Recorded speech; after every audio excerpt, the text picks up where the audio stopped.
Сәлем достар, бүгін осындай баялыдан рулет жасаймыз.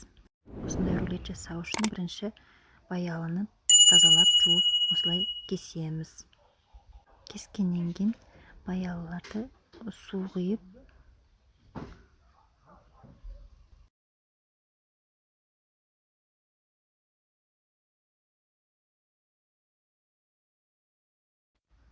суға 2 ас қасық тұз саламыз және бетін жауып 10-15 минутқа қойып қоямыз. Сүлгінің үстіне осылай кептіріп аламыз. Содан біртіндеп екі жағынан қуырып аламыз.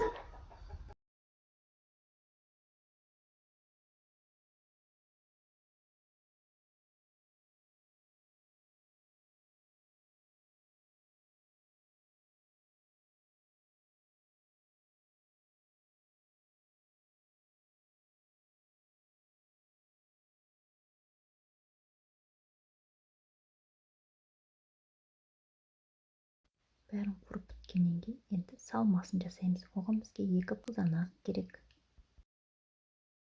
Қызанақты 4 бүршілеп майдалап тураймыз.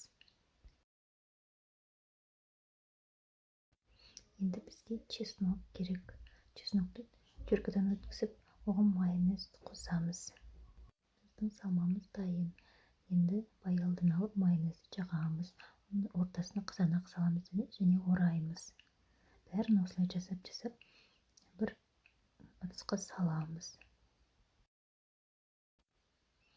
Бәрін осылай жасап, енді міне біздің баялыдан рулетіміз дайын. Астарыңыз дәмді болсын.